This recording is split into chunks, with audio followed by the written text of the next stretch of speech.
예, 우리 시간이 되었으므로 우리 다 같이 조용한 기도하심으로 우리 주일 예배를 하나님 앞에 드리도록 하겠습니다. 우리 다 같이 기도합니다. 우리의 능력이 되시는 하나님을 향하여 기쁘게 노래하며 야곱의 하나님을 향하여 즐거이 소리칠지어다. 씨를 읊으며 소고를 치고 아름다운 수금에 비파를 아우를지어다. 아멘. 사랑의 하나님, 참으로 감사드립니다. 오늘 이제 2021년도 마지막 주일을 저희가 이렇게 주님 앞에 예배드리기 위하여 이 시간 다시 함께 모였습니다. 하나님이 저희를 자녀 삼아 주셨고 저희를 불러 주셨기에 이제 저희가 이 자리에 모여서 이 시간 하나님을 예배하고 주의 말씀을 듣습니다. 하나님, 저희와 함께 하여 주셔서 이 시간 올 한 해도 우리를 돌보시고 우리를 이끄신 하나님께 감사하며 또한 그러한 하나님께 온전한 영광을 돌릴 수 있는 이 시간이 될 수 있도록, 이 예배가 될 수 있도록 축복하여 주시고 온전히 주님만을 바라고 묵상하며 주님만을 찬양하고 적어도 이 한 시간만큼은 주님과 동행하는 시간이 될 수 있도록 우리 성도님들의 마음을 다잡아 주시옵소서.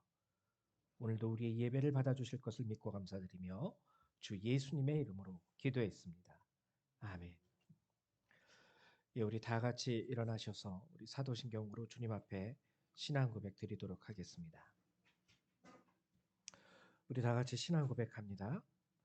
나는 전능하신 아버지 하나님, 천지의 창조주를 믿습니다. 나는 그의 유일하신 아들, 우리 주 예수 그리스도를 믿습니다.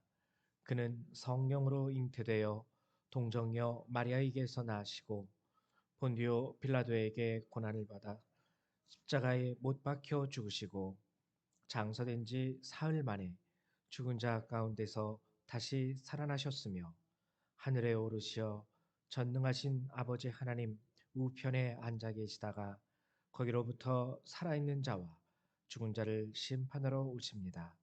나는 성령을 믿으며 거룩한 공교회와 성도의 교제와 죄를 용서받는 것과 몸의 부활과 영생을 믿습니다.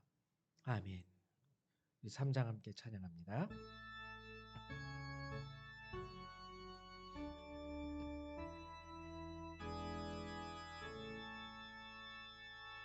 성부 성자와 성령 찬송과 영광 돌려보내세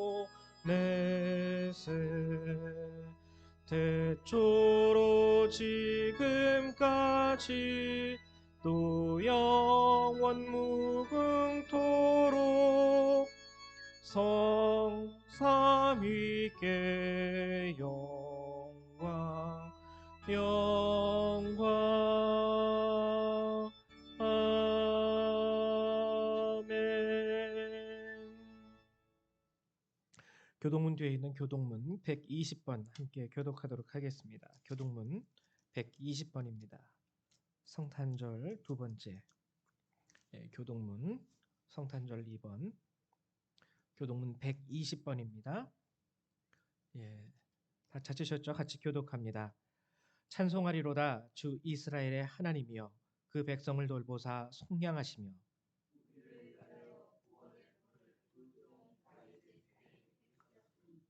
이것은 주께서 예로부터 거룩한 선지자의 입으로 말씀하신 바와 같이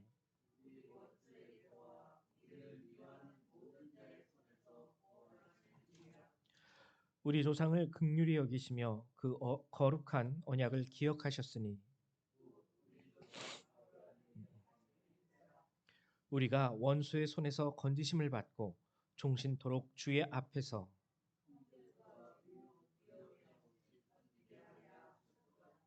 이는 우리 하나님의 긍휼로 인함이라. 이로써 돋는 해가 위로부터 우리에게 임하여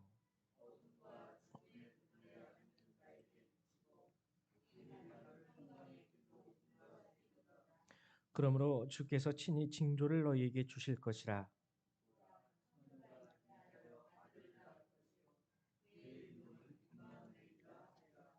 아멘. 예, 자리에 앉아 주시기 바랍니다. 우리 찬송 한 장 더 찬양하죠. 우리 찬송가 115장 함께 찬양하도록 하겠습니다.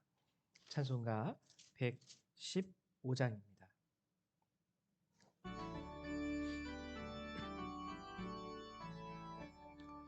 기쁘다 구주 오셨네.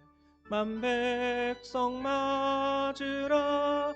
온 교회여 다 일어나. 다 찬양하여라. 다 찬양하여라. 다 찬양하여라. 구세주 탄생했으니 다 찬양하여라. 이 세상에 만물들아 다 화답하여라. 다 화답하여라. 다 화답하여라. 온 세상 죄를 사려 주 예수 오셨네. 죄와 슬픔 몰아내고 다 구원하시네. 다 구원하시네. 다 구원하시네. 은혜와 진리 되신 주 다 주관하시니 만국 백성 구주 앞에 다 경배하여라. 다 경배하여라. 다 경배하여라.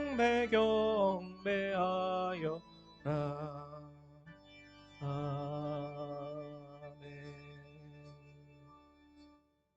우리 이 시간에는 윤광숙 목사님 나오셔서 우리 예배를 위해서 기도해 주시겠습니다.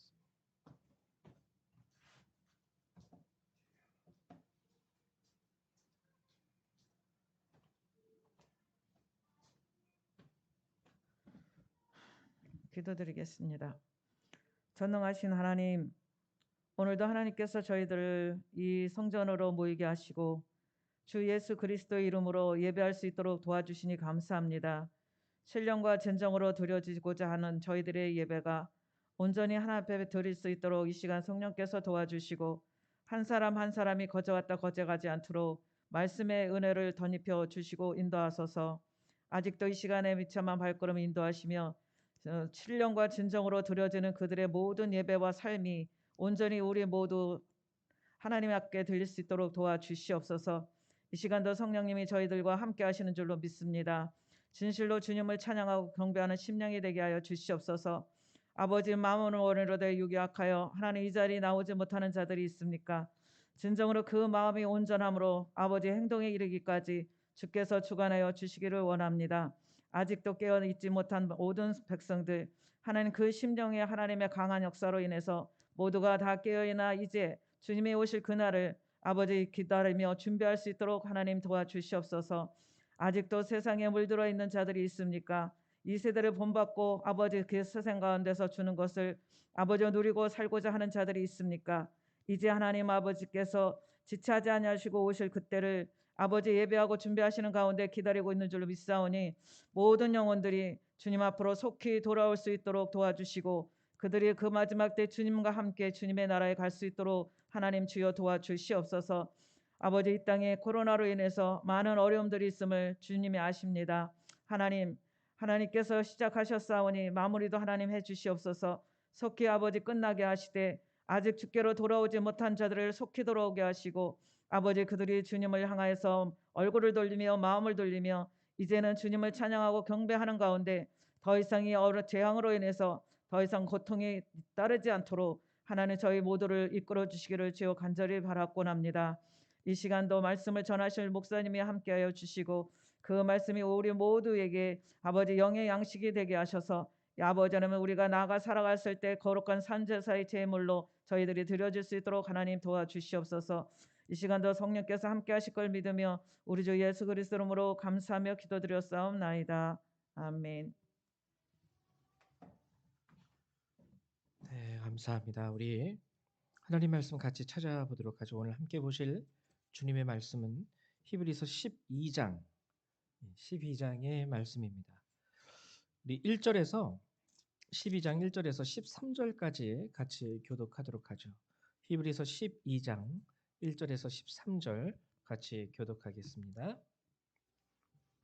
예, 다 찾으셨죠? 한 절 한 절 교독합니다. 이러므로 우리에게 구름같이 둘러싼 허다한 증인들이 있으니 모든 무거운 것과 얽매이기 쉬운 죄를 벗어버리고 인내로써 우리 앞에 당한 경주를 하며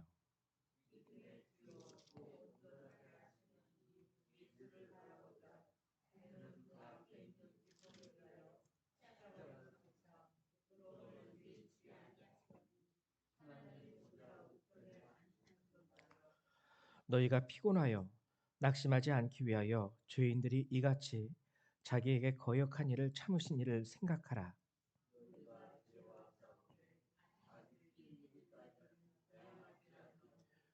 또 아들들에게 권하는 것 같이 너희에게 권면하신 말씀도 잊었도다. 일렀을 때 내 아들아 주의 징계하심을 경히 여기지 말며 그에게 꾸지람을 받을 때에 낙심하지 말라.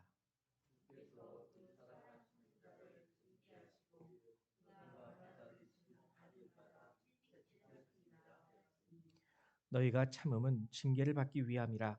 하나님이 아들과 같이 너희를 대우하시나니 어찌 아버지가 징계하지 않는 아들이 있으리요.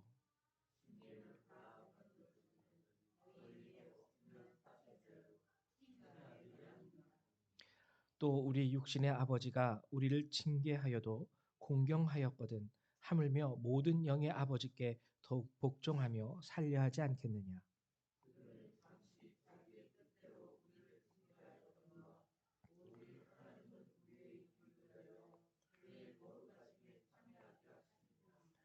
무릇 징계가 당시에는 즐거워 보이지 않고 슬퍼 보이나 후에 그로 말미암아 연단받은 자들은 의와 평강의 열매를 맺느니라.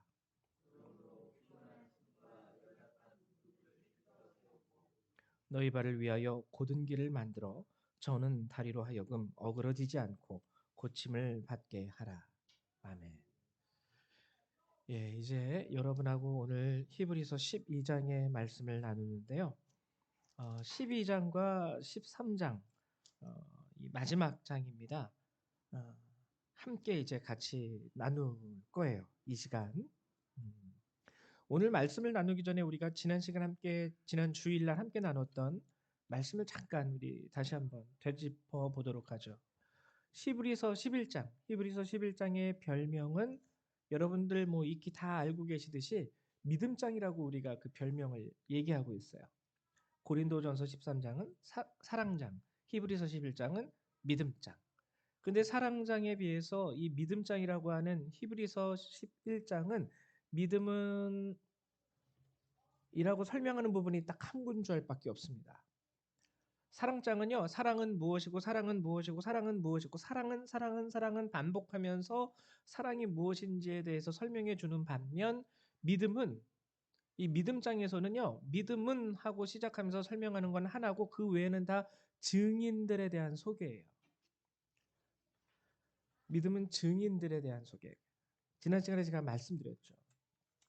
그래서 이 증인들을 통하여 그 증인들이 가졌던 믿음과 그 믿음 안에서 역사하였던 그 능력을 통해서 믿음이 무엇인지 우리가 알 수 있다고 말씀을 드렸어요. 그래서 믿음의 능력은 첫 번째, 모든 소망이 이루어지는 것.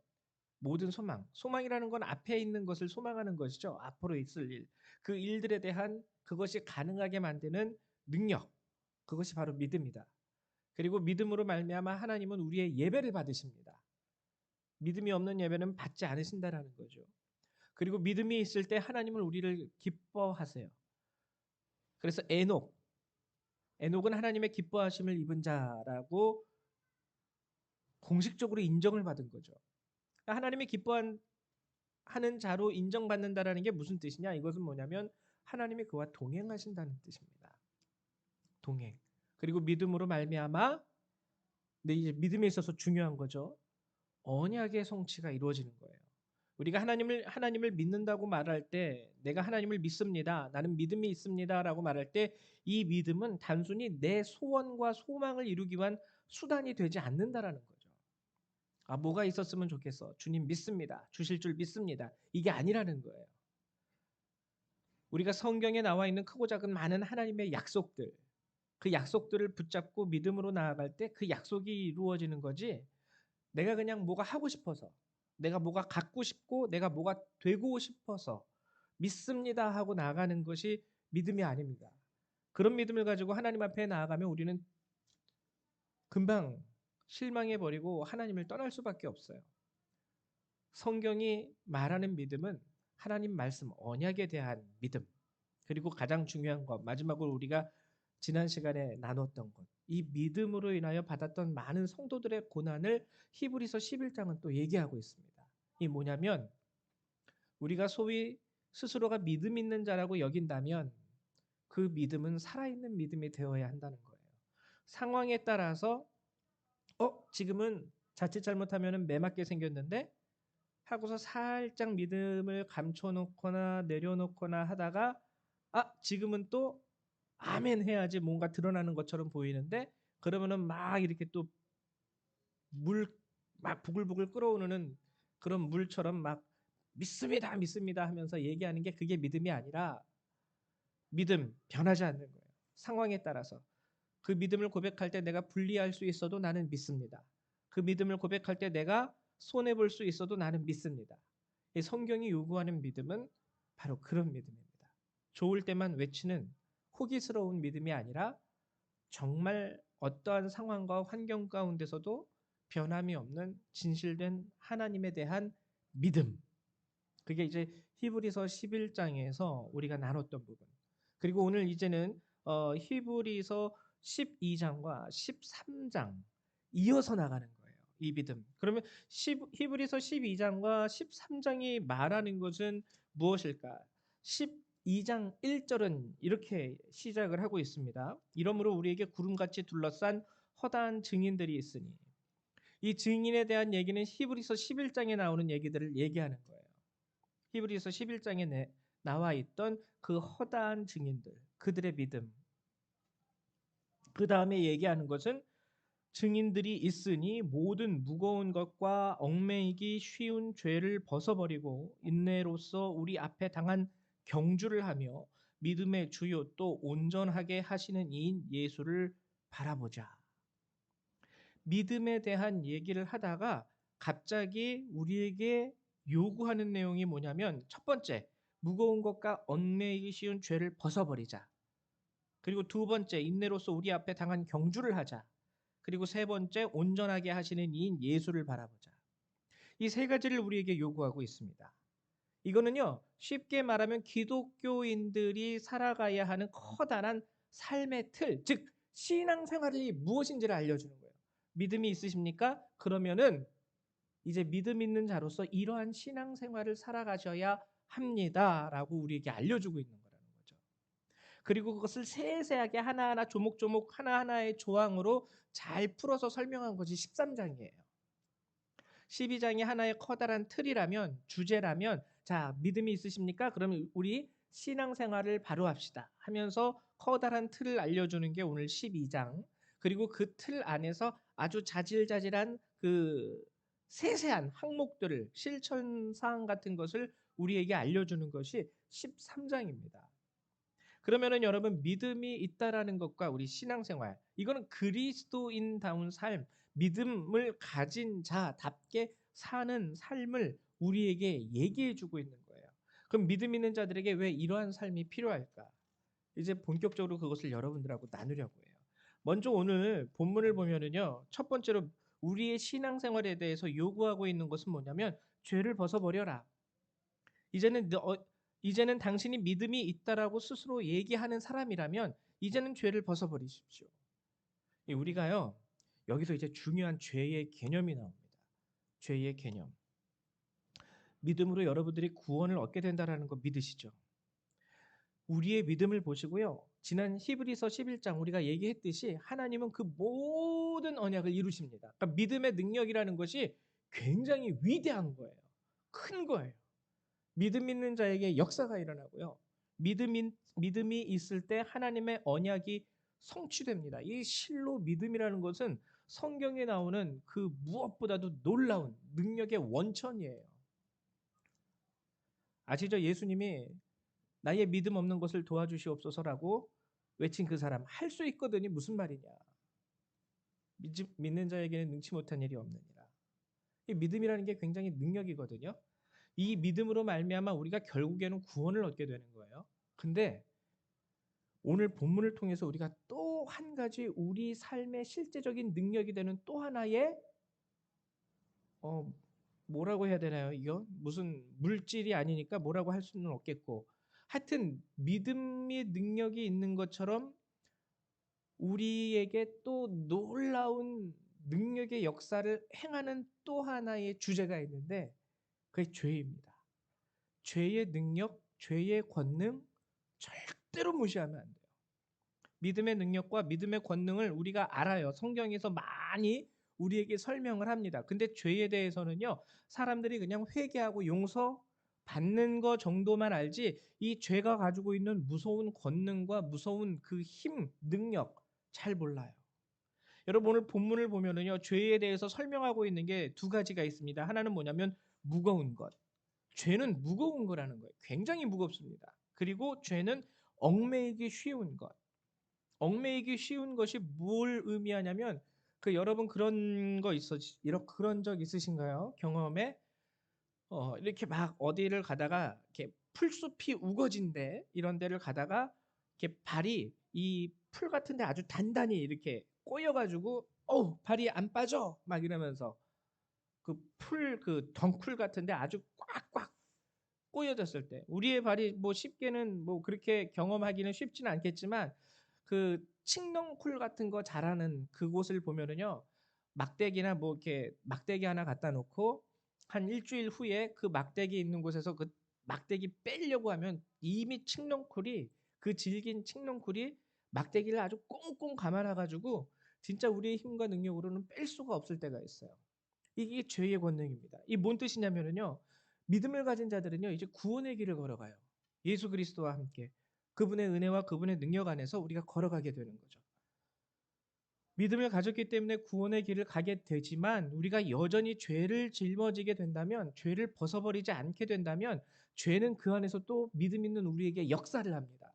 어떤 역사를 하냐면 무거운 짐.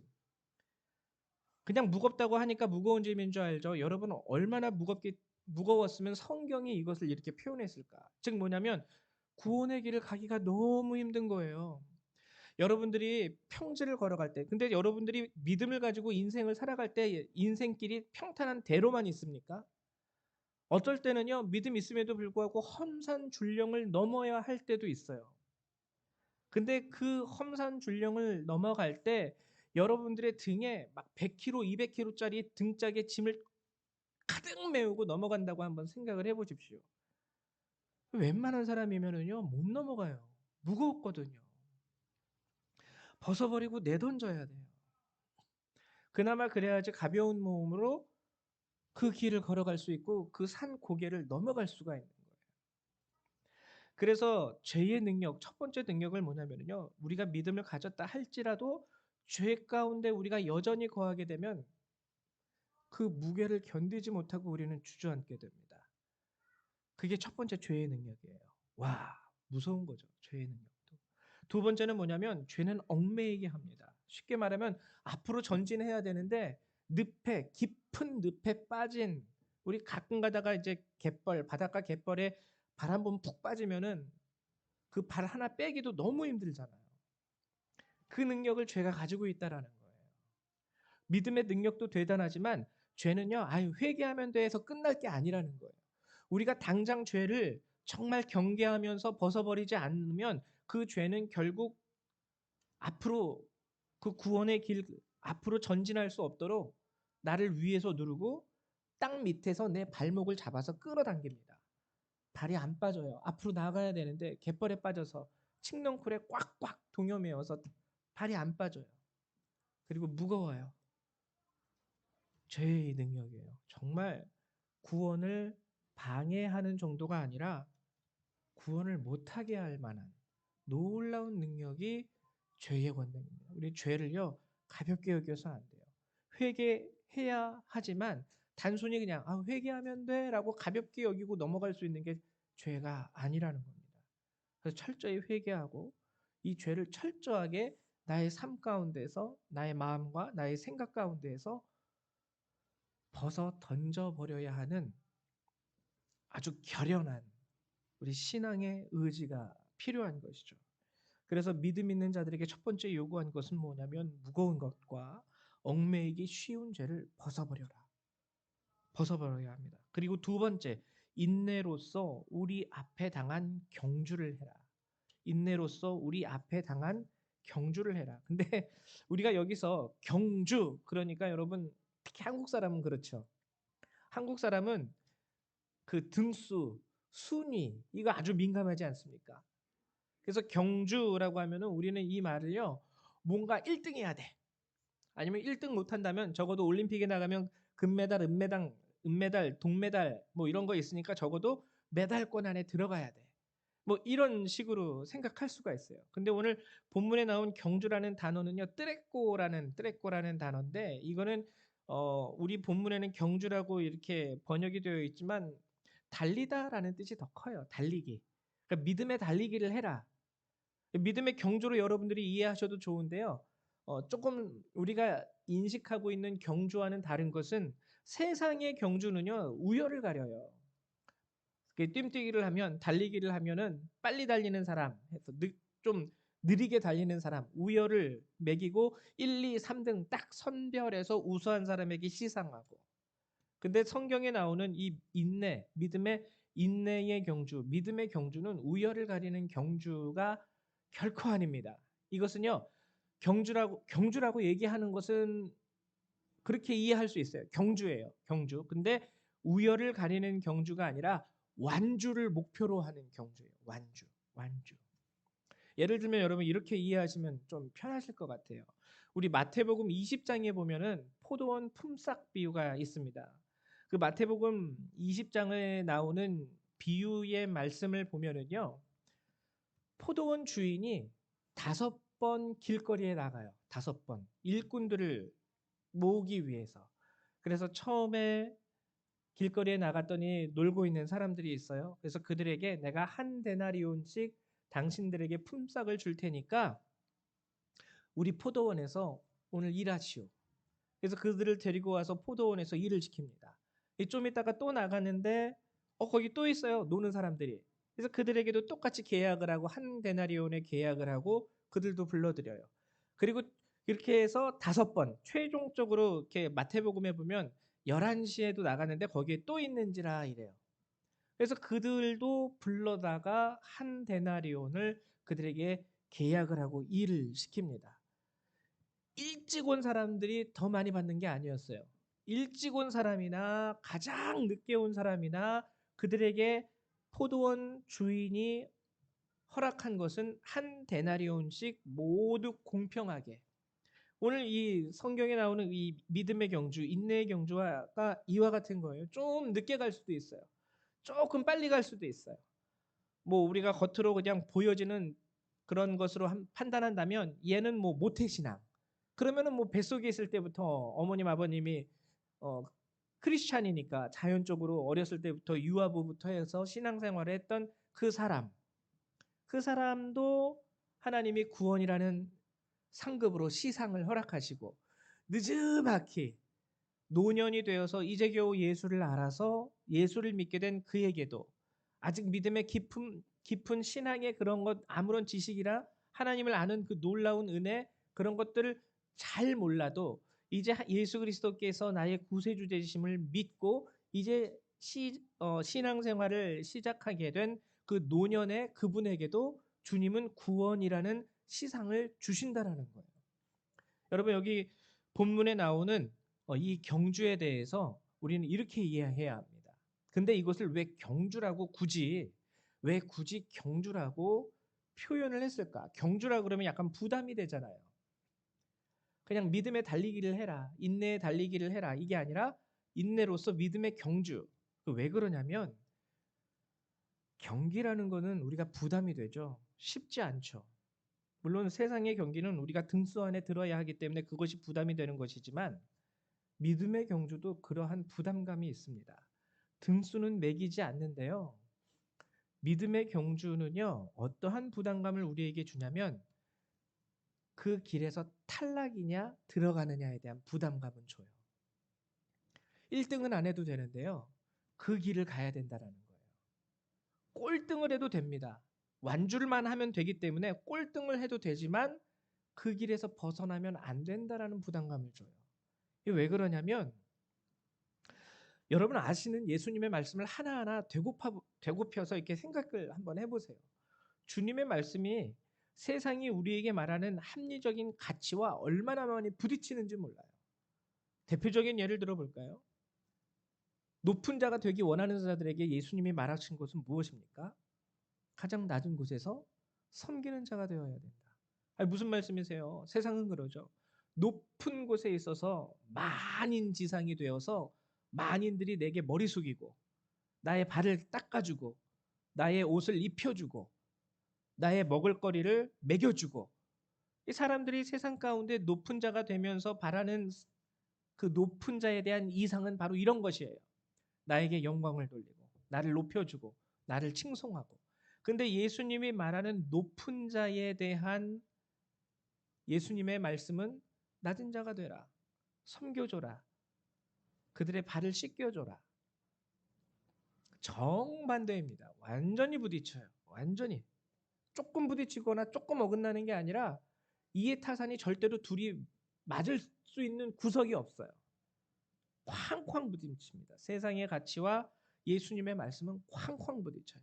그렇기 때문에 믿음을 가진 자들이 이 길을 걸어간다라는 것은 쉽지 않은 거예요. 그래서 예수님이 오늘 성경이 히브리서 12장이 믿음을 가진 자들이 살아가는 신앙생활에 대해서 비유한 것이 인내의 경주입니다. 그 길에서 그 코스에서 벗어나면 안 돼요. 다른 길로 가면 안 돼요. 늦게 가는 건 괜찮아요. 조금 쉬었다 가는 것도 이해해 줄 수 있어요. 근데 다른 길로 가면 안 돼. 그게 바로 인내의 경주라는 말씀이 갖는 우리에게 알려주는 중요한 두 번째 진리이죠. 그 다음에 또 세 번째는 뭐냐면 믿음의 주요 또 온전하게 하시는 이인 예수를 바라보자. 예수를 바라보라는 이 말씀 때문에 그나마 희망이 듭니다. 아, 예수님이 도와주시겠지. 이 힘든 경주, 이 힘든 신앙의 길, 신앙의 생활, 예수를 바라보라. 아, 예수님이 나를 도와주시겠지. 예수님이 내게 새 힘과 은혜와 능력 주시겠지. 틀린 말이 아니죠. 틀린 말이 아닌데 예수를 바라보라라고 얘기하면서 오늘 본문이 우리에게 설명하고 있는 부분이 뭐냐면 예수를 바라봐. 그분이 너를 도와주실 거야. 그분이 너의 능력이 되어주시고 그분이 너의 힘이 되어주실 거야. 이런 얘기를 하는 것이 아니라 예수를 바라보자라고 하면서 뭔 얘기를 하냐면 그는 그 앞에 있는 기쁨을 위하여 십자가를 참으사 부끄러움을 개의치 아니하시더니. 예수님이 고난받은 얘기밖에 안 해요. 예수님을 바라보라고 하는 것은 오늘 적어도 본문에서는 예수님이 나를 도와주실 그 능력 때문에 예수님을 바라보라는 게 아니라 그분이 고난당하셨다라는 그것을 바라보라는 거예요. 그분이 고난당하셨다라는 그분의 고난. 그리고 또 얘기하는 것은 개의치 아니하시더니 하나님 보좌 우편에 앉으셨느니라. 그분의 영광. 그러면은 그분의 고난을 바라보는 것이 도대체 믿음을 신앙생활을 하는 것 가운데 우리에게 어떤 유익이 될까? 그분의 고난을 바라보는 것이. 아니 차라리 그분으로부터 능력을 바라라. 예수를 바라봐라. 그분이 너를 도와주실 것이다. 예수를 바라봐라. 그분은 창조주 하나님으로서 능력이 많으시니 모든 능하신 일로 하여금 너를 지켜주실 것이다. 막 이런 힘이 되는 이야기를 하는 게 아니라 그분도 십자가에 못 박히셨어. 십자가에 못 박히셨을 때 실 한 오락이라도 걸치지 아니하시고 알몸으로 그 온 몸에 피투성이가 되어서 그 수치와 그 아픔과 고통을 얘기하고 있는 거예요. 약간 우리의 기대와는 다른 방향으로 나가고 있죠. 근데 여러분, 이게 정말 우리에게 중요한 거예요. 이 고난이 알려주는 것은 단순히 그분이 아팠다, 그분이 괴로웠다, 이거를 얘기해 주는 게 아니라 하나님께서 왜 이 고난을 당하셨는가에 대해서 우리를 보게 하는 겁니다. 이게 다 너를 사랑하셨기 때문이 아니겠어? 그러니까 이 고난에는요, 아까 제가 처음 말씀드린 하나님의 은혜도 담겨 있는 거예요. 이게 다 너를 사랑하셨기 때문에 주님이 그 고통을 당하셨던 거야. 이게 다 주님이 너를 사랑하셨기 때문에 그 죽임을 당하셨던 거야. 너를 사랑하시사 그 생명도 능히 내어주셨던 그분이 이 고난이 우리에게 얘기해 주는 거죠. 더한 것으로도 너를 위하여 내어주시지 않겠느냐. 생명도 내어주셨는데 생명보다 더 소중한 게 무엇이 있겠어요?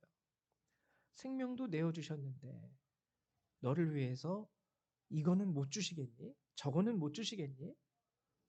그러니까 이 고난을 바라본다라는 것은 그 안에 우리를 향한 주님의 사랑, 그리고 그 사랑 가운데에서 우리를 위하여 모든 것을 주실 수 있는 하나님의 은혜를 얘기하고 있는 거예요. 하나님의 은혜.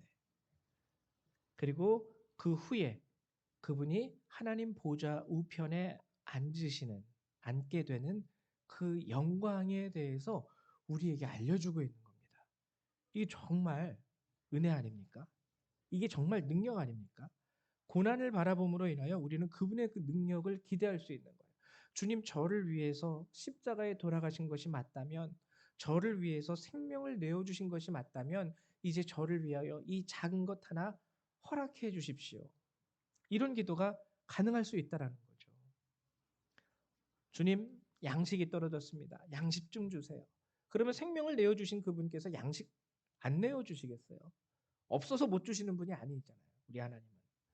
그것을 우리에게 말씀해 주고 있는 겁니다. 근데 또 중요한 말씀이 이제 이어집니다. 그게 뭐냐면은 오늘 성경이 그러한 예수를 바라보라라고 얘기하면서 우리에게 주님의 사랑에 대해서 가르쳐 주는 거라고 말씀을 드렸어요. 근데 그 사랑을 말씀하면서 그 후에 바로 설명하는 것이 징계예요, 징계. 어휴, 고난을 바라봐라. 그분이 이렇게 너를 사랑하셨어. 생명까지도 내어주셨는데 뭔들 못 주시겠니 너를 위해서. 그렇게 얘기하면서 갑자기 얘기하는 게 그러므로 징계를 잘 받아야 돼. 이 약간 뭔가 앞뒤가 안 맞는 것처럼 보여요. 우리를 사랑하신다 말씀하시더니 그 다음에는 징계에 대해서 얘기를 하고 있어요. 징계. 그러면 주님의 징계, 우리는 뭐 벌 받는 거 이렇게 생각하죠. 근데 이 원어로도 이게 우리 한글 성경은 징계라고 이렇게 번역을 해놨지만 이 원어로는 이게 파이데이아라는 단어거든요. 파이데이아. 이거는 훈육이라는 뜻입니다. 엄밀히 말하면 훈육. 이 징계와 훈육은 좀 다르죠. 그렇죠? 훈육. 그분의 훈육을 잘 받아라. 그분이 우리를 훈육하신다라는 거예요. 그분이 우리를 징계하신다. 우리는 징계라 그러면 뭔가 벌을 받고 페널티를 받고 막대기로 이렇게 쉽게 말하면 어린아이를 맴매하는 거 이런 거를 상상하지만 훈육이에요. 훈육. 이거는 훈육이라는 거는 종합적인 거예요. 벌 받는 것도 훈육에 들어가게 됩니다. 벌 받는 거. 근데 단련도 훈육이에요. 단련. 자, 단련하는 거. 막 이렇게 체력 단련하듯이 체력을 키워야 돼. 하고 너 가서 줄넘기 하고 와. 키 커야지. 이것도 훈육이에요. 그렇죠? 이건 체벌이 아닙니다. 훈육. 그리고 그다음에 가르치는 것. 가르치는 것. 학교에서 배우는 공부도 그렇지만 또 가정 안에서 배우는 그런 예절 교육. 이것이 다 종합적으로 포함된 게 훈육이라는 겁니다. 훈육. 하나님이 우리를 훈육하신다라는 거예요. 그리고 이 훈육은 인간의 훈육과는 달라요. 인간의 훈육과는 달라요. 오늘 본문이 얘기하고 있듯이 10절 그들은 잠시 자기 뜻대로 우리를 징계하였거니와 여기서 말하는 그들은 사람들입니다. 오직 하나님은 우리의 유익을 위하여 그의 거룩하심에 참여하게 하시느니라. 인간의 훈육과 하나님의 훈육의 다른 점. 인간의 훈육은요. 인간의 감정에 의해서 많이 좌지우지되는 경우가 많아요. 옳은 훈육이라 할지라도 가끔 가다가는 부모님이 화가 나서 저도 그럴 때가 있습니다. 애가 많다 보니까는요. 이렇게 잘 하다가도 이게 쌓이고 쌓이다 보면 이제 폭발을 해요. 그렇다고 해서 아이들에게 얘기하는 것이 잘못된 것을 얘기하지는 않습니다. 올바른 것을 얘기하지만 부모의 감정이 섞여서 나가요. 그 훈육 가운데. 근데 하나님의 훈육은 그런 오류가 없어요. 그리고 하나님의 훈육은 인격을 가장 중요하게 여깁니다. 그 사람의 인성이라는 거죠. 인격. 하나님의 자녀로서 빛과 소금이 되어져야 하는 그 인격에 하나님의 훈육은 초점을 둬요. 근데 인간의 훈육은요, 처음에는요, 어린 아이들에게는요, 정말 그 아이들이 예의 있는 아이, 바른 아이, 성실한 아이, 요렇게 시작을 하지만 중학생 때부터는 예의 있는 거, 뭐 착하게 사는 건 다 뒷전으로 가고요. 1등 하는 게 앞으로 나갑니다. 너 이거 공부해야 돼. 너 이거 학원 다녀야 돼. 너 숙제 다 했어. 이거 해놨어. 그런 모든 부모님의 훈육에는요, 아이의 인격에 대한 부분은 이제 점점 줄어들어요. 어렸을 때는 이래야지 착한 아이지, 저래야지 착한 아이지, 이렇게 나가다가 애가 성장하면서 이래야지 너가 나중에 커서 뭐가 되지, 저래야지 네가 나중에 커서 밥 벌어먹고 살 수 있지, 이러한 쪽으로 이제 가게 되는 거예요. 근데 하나님의 훈육은 그런 부분이 없습니다. 그런 오류가 없어요. 처음부터 끝까지. 왜? 우리를 먹이시고 입히시는 분이 오직 하나님이시기 때문에, 오직 주님이 우리에게 요구하시는 것은 뭐냐면, 너 앞으로 10년 후에 너 성인이 되면 어떻게 먹고 살래? 이 부분에 대해서는 하나님이 훈육하지 않습니다. 내가 먹일 건데, 내가 입힐 건데. 하나님이 근데 훈육하는 건 뭐냐면, 빛된 자녀. 너 하나님을 믿는 사람이라면 하나님의 자녀답게 살아야지. 너 하나님을 믿는 자라면 하나님의 자녀답게 행동해야지. 하나님의 훈육은 처음부터 끝까지 여기에 맞춰져 있는 거예요.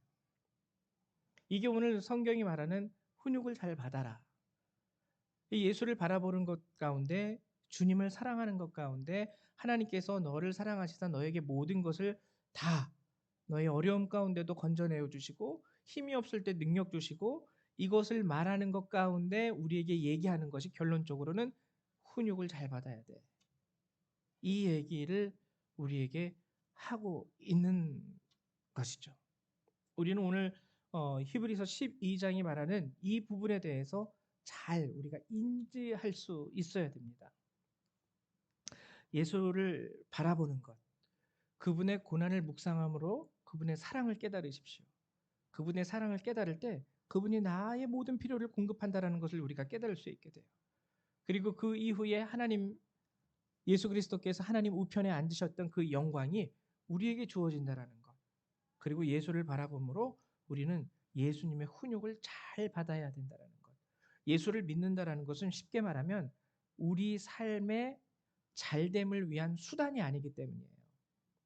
훈육을 받지 않는 아이들은 주님이 온전히 사랑하실 수 있는 아이들이 아닙니다. 그리고 또 중요한 것이 있어요. 우리 13절을 한번 더 읽어보도록 할게요. 13절에 이런 말씀이 있죠. 너희 발을 위하여 곧은 길을 만들어 저는 다리로 하여금 어그러지지 않고 고침을 받게 하라. 자, 여러분, 여기서 이제 우리가 믿음 생활에 있어서 아주 중요한 이야기를 합니다. 제가 참 많이 부끄러운 것 중에 하나가 뭐냐면, 제가 목사라는 게 굉장히 부끄러워요. 이 굉장히 무섭기도 하고요. 힘들기도 하고요. 왜냐하면 여러분들은 그렇게 생각하실 수 있어요. 목사님은 뭔가 그래도 나보다 낫겠지. 근데요, 저도 여러분들하고 똑같습니다. 그저 하나님 앞에 목사라는 그 직책을 얻었을 뿐이에요. 저도 뭐 목사라고 해서 여러분들보다 더 능력 있는 것도 아니고요. 여러분들보다 뭔가 놀라운 또 다른 비밀스러운 것을 갖게 된 것도 아니고, 하나님이 뭔가 이렇게 다른 거 꼼쳐가지고 꼼쳐뒀다가 넌 목사니까 너만 몰래 줄게 뭐 이런 것도 아니에요. 쉽게 말하면 목사라고 해서 완전한 것이 아니라는 것입니다. 오늘 본문이 13절이 그 얘기를 해주고 있어요. 믿음 생활하는 자들에 대해서 어떻게 표현하고 있냐면, 저는 다리로 하여금, 저는 다리, 믿음 생활을 하고 구원의 길을 가는 그들에게 오늘 성경이 딱 확정지어서 얘기하고 있는 것은 뭐냐면, 저는 다리, 우리들의 다리가 저는 다리라는 거예요. 쩔뚝쩔뚝. 즉 뭐냐면은요, 우리가 믿음을 가졌다고 해도요, 우리의 연약한 본성은 사라지지 않습니다. 이거는요, 목사건 장로건 평신도건 오늘 새로 등록해서 들어왔던 새신자건 다른 바가 없어요. 우리가 하나님 나라에 들어가는 그날까지요, 우리는 인생 가운데에서 이리 휘청이고 저리 휘청이고 이리 흔들리고 저리 흔들리면서 갈 수밖에 없는 인생이에요. 마음이 무너지기도 하고 다시 하나님 은혜 안에서 단단해지기도 했다가 또 비가 오면 쫙 녹아들어서 그냥 쫙 가라앉았다가 이렇게 여러 번 왔다 갔다 반복하는 게 우리 믿음, 우리 연약함, 어쩔 수 없는 우리의 본질.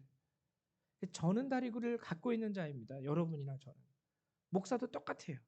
여러분 저를 뭐 크게 특별하게 보시면은 여러분 스스로가 시험 들을 수 있으니까 크게 특별하게 보시지는 마시고요.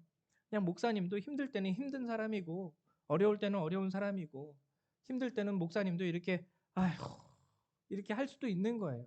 아주 당연한 거예요. 장로님도 똑같고 여러분들도 똑같고 어린아이나 뭐 이렇게 노년에 계신 분이나 다 똑같습니다. 오늘 성경이 그래서 우리에게 얘기하는 것은 13절이에요.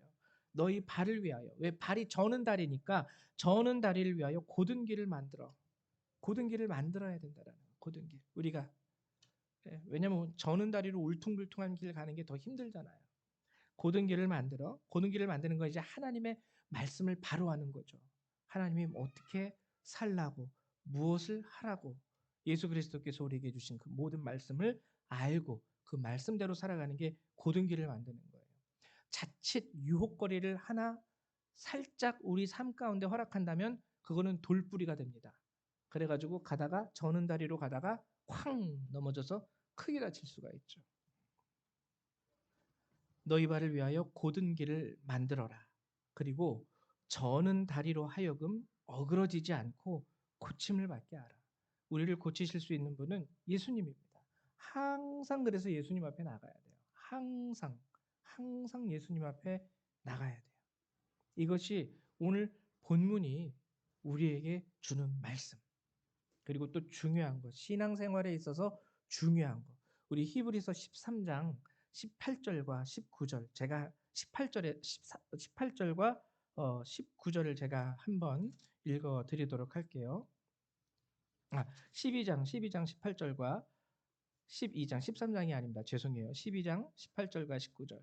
너희는 만질 수 있고 불이 붙는 산과 침침함과 흑암과 폭풍과 나팔 소리와 말하는 소리가 있는 곳에 이른 것이 아니라 그 소리를 듣는 자들은 더 말씀하지 아니하시기를 구하였으니 이는 짐승이라도 그 산에 들어가면 돌로 침을 당하리라 하신 명령을 그들이 견디지 못함이라. 그 보이는 바가 이렇듯 무섭기로 모세도 이르되 내가 심히 두렵고 떨린다 하였느니라.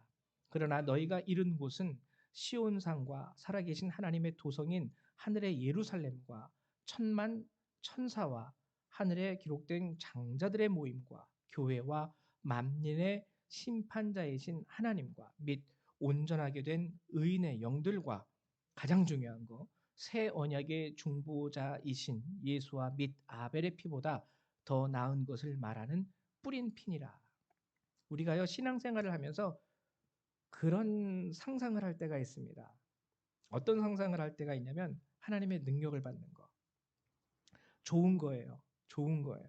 근데 신앙생활에 뭔가 우르르 쾅쾅 하고 여기서 하나님이 번쩍하고 저기서 하나님이 팡팡 하는 거. 근데 오늘 성경은 그걸 얘기하는 게 아니에요. 너희가 이른 곳, 너희는 만질 수 있고 불이 붙는 산, 이게 다 능력이거든요. 시온산에서 처음 하나님께서 막 빽빽한 구름 가운데 번개를 치시면서 막 불 가운데 임하시는 그 능력의 하나님, 그걸 얘기하는 게 아니에요.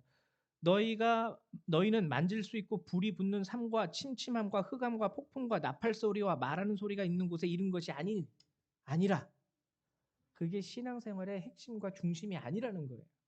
신앙생활의 핵심과 중심은 24절입니다. 새 언약의 중보자이신 예수와 및 아벨의 피보다 더 나은 것을 말하는 뿌린 피. 신앙생활의 핵심은요. 이건 뭐냐면 한마디로 말씀드릴게요. 예수님을 아는 거예요. 여러분들의 생활 가운데, 여러분들의 신앙생활 가운데 정말 놀라운 으까번쩍 천둥 소리, 번개 소리 막 이런 거 안 나도 돼요. 여기서 하나님이 번쩍하고 저기서 하나님이 우르르 쾅쾅 하는 거 경험하면 좋겠지만 그래도 신앙생활 이왕 하는 거 그런 놀라운 초자연적인 현상을 경험하는 것도 좋겠지만 그게 아니라는 거예요. 모세도 그 앞에선 두려워서 피했다라고 얘기하고 있습니다. 우리가 신앙생활을 하면서 결국 우리가 가장 중요하게 여겨야 되는 것은 예수의 피. 너의 죄를 사하시기 위하여 이 땅에 아벨의 피보다 더 나은 이 땅에 뿌려진 그분의 피.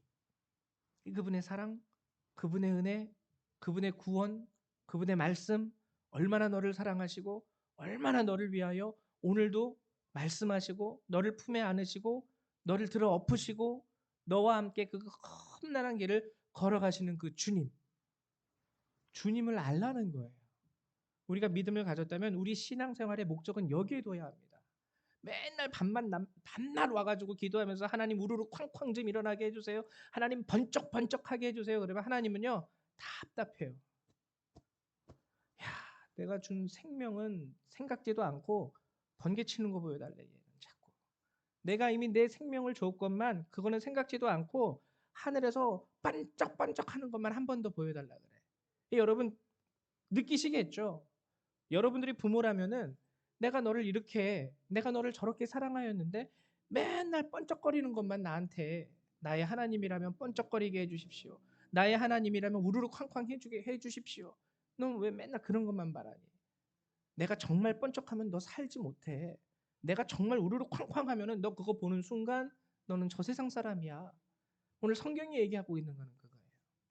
믿음 생활이라는 것은 예수를 아는 것에 여러분들이 집중되셔야 해요. 특히 오늘 우리가 살아가는 이 날들에는 더욱더 이것이 중요합니다. 예수는 알지 못하면서 성경에 쓰여 있는 권능만 찾아다니게 되면은요, 머지않아 여러분들도 저도 2단, 3단, 4단에 빠질 가능성이 굉장히 큽니다. 왜? 사랑은 모르니까. 사랑은 모르니까. 그 은혜, 그 구원의 능력 모르니까.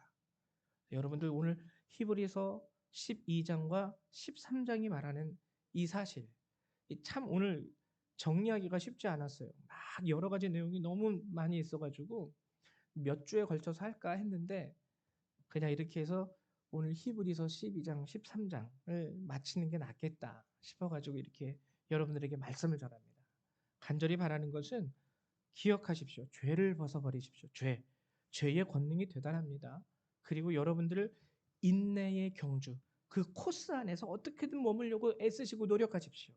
1등 안 해도 됩니다. 근데 벗어나면 안 됩니다. 인내의 경주를 하시고 예수님을 바라보십시오. 고난의 예수님이에요. 고난의 예수님.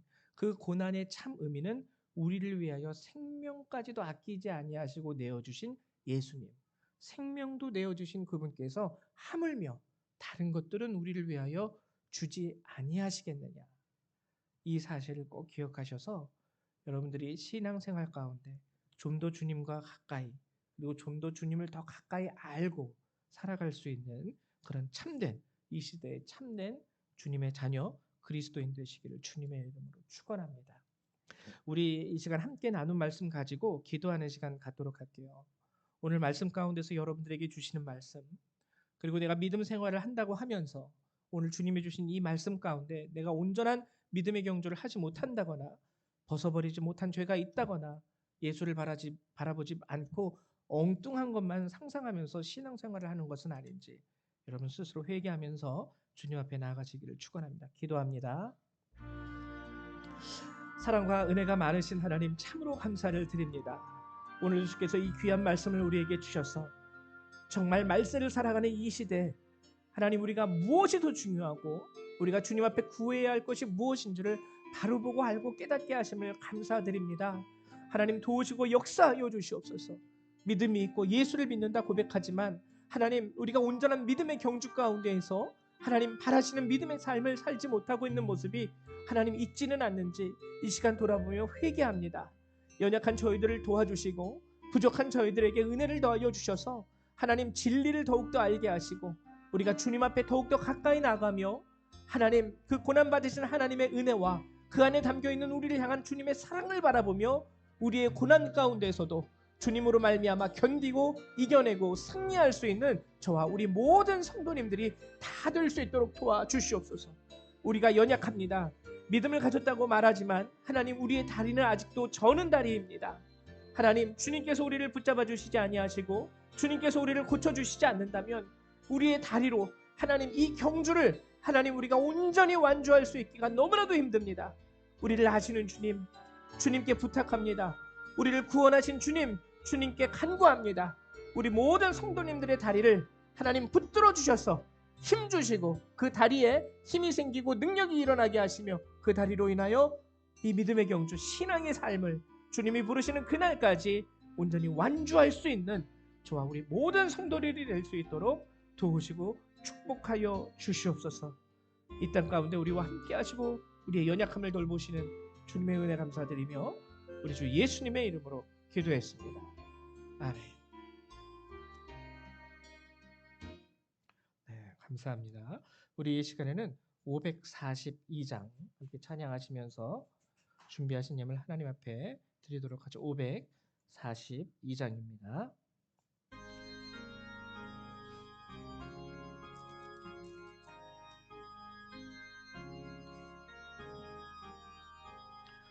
구주 예수 의지함이 심히 기쁜 일일세 영생 허락 받았으니 의심하 주 없도다.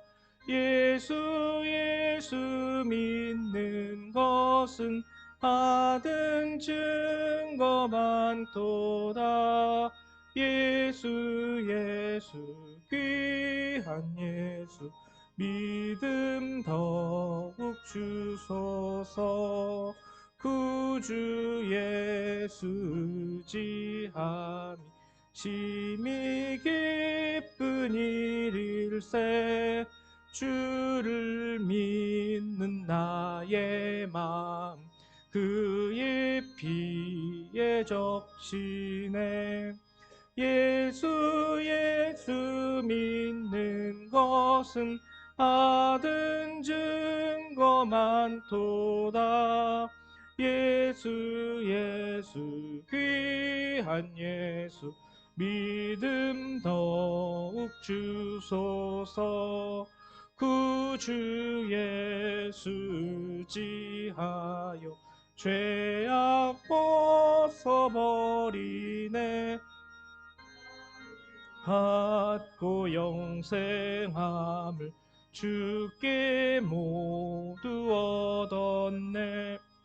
예수 믿는 것 더 많도다. 예수 귀한 예수 믿음 더욱 주소서. 구주 예수 의지하여 구원함을 얻었네.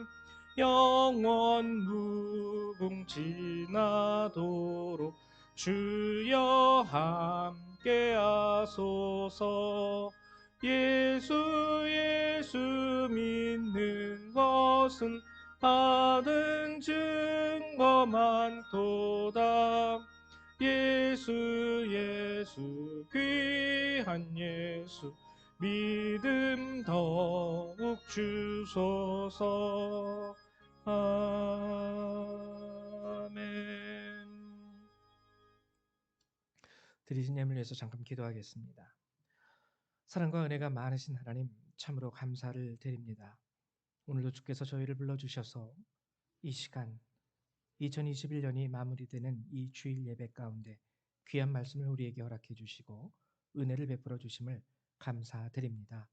하나님, 코로나 바이러스로 인해서 우리의 삶이 힘들고 어려워지는 이때에 그래도 감사한 마음으로 우리 성도님들 작은 예물을 구별하여 주님 앞에 내어드립니다. 하나님, 저들의 손길을 주께서 귀하게 받아주시고 그들의 삶을 주께서 돌아봐와 하나님의 은혜로 붙잡아 주시옵소서. 힘들고 어려운 가운데에서 저들의 마음과 저들의 생각이 지치지 않을 수 있도록 하나님 날마다 채워주시고 하나님 우리에게 약속하신 주의 크신 은혜와 평안으로 하나님 저들을 채워주시사 저들의 삶이 주님 안에서 복되게 하여 주시옵소서. 오늘도 우리가 드리는 이 예물을 주께서 기뻐 받아주실 줄 믿고 감사드리며 주 예수님의 이름으로 기도했습니다. 아멘. 네, 감사드립니다. 우리 교회 소식을 알려드리도록 하죠. 오늘이 이제 마지막 주일입니다. 2021년도가 이제 끝난 거예요. 주일로만 본다면 2021년도가 끝났습니다. 송년주일이죠. 네. 여러분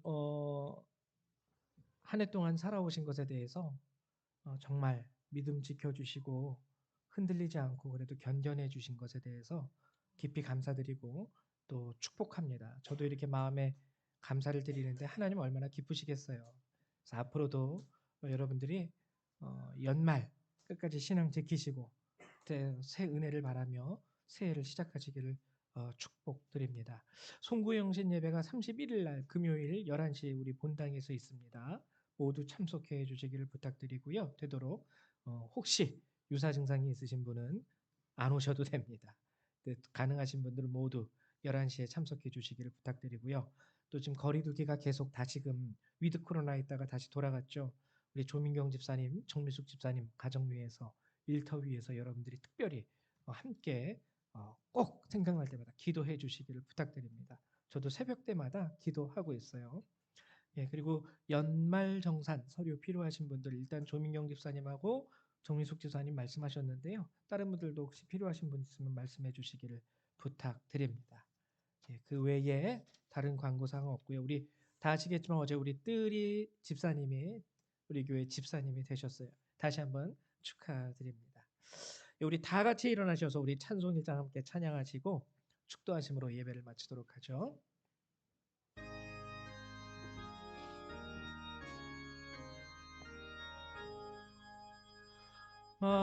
만복의 근원 하나님 온 백성 찬송 드리고 저 천사여 찬송하세 찬송 성부 성자 성령 아멘.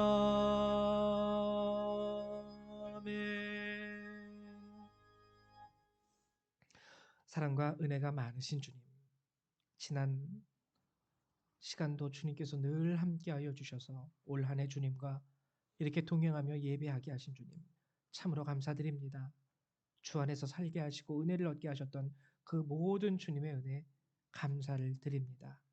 하나님, 이제 2021년도의 마지막 이 주일 예배를 마치고 우리 성도님들 삶의 자리로 돌아갑니다. 도와주셔서 오늘 주신 하나님의 말씀을 그 마음에 새기사 하나님, 저들이 그 삶 속에서 이 말씀을 간직한 채 살아갈 수 있도록 도와주시고 하나님, 이 말씀을 간직한 채 살아갈 때 승리할 수 있도록 저들의 길을 인도하여 주시옵소서. 이제 이 예배를 마치고 돌아가는 모든 그리스도의 백성들, 그들의 삶과 머리 위에 하나님의 은혜와 예수 그리스도의 사랑과 성령의 능력이 늘 항상 함께하여 주시기를 성부 성자 성령 하나님의 이름으로 간절히 축원하옵나이다. 아멘. 감사합니다. 예배를 마치겠습니다.